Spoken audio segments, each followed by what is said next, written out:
I, I, Sara Zimmerman Duterte, Pebrero 18, 2026. Isang petsang hindi malilimutan sa kasaysayan ng politika sa Pilipinas. Sa isang sorpresang press conference, tinapos na ni Sara Duterte ang lahat ng espekulasyon. Sa harap ng bansa, binitawan niya ang mga salitang nagpayanig sa Malacanang. I am running for President of the Philippines. ako si Sara Duterte.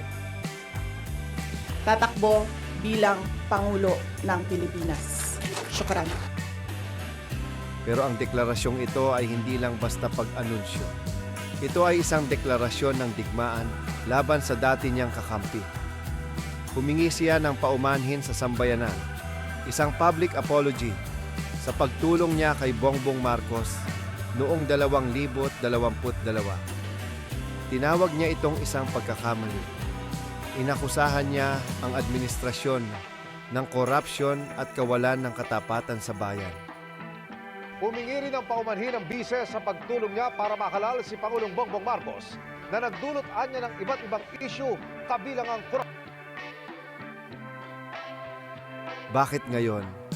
Bakit 2 taon bago ang halalan?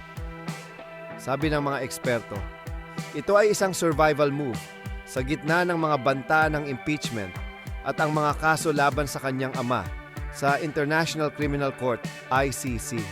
Kailangang ipakita ni Sara na siya pa rin ang frontrunner. Sa mga survey, nananatili siyang nasa tuktok.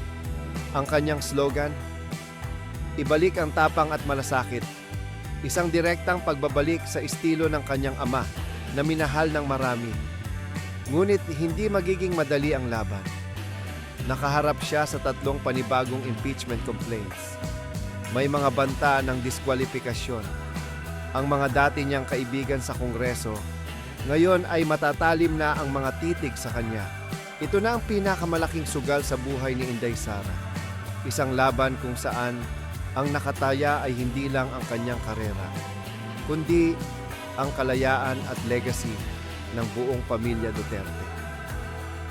Siya na nga ba ang susunod na uupo sa Malacanang? O ito na ang simula Ako ng si kanyang Sara pagbagsak? Duterte. Tatakbo bilang Pangulo ng Pilipinas. Syukran.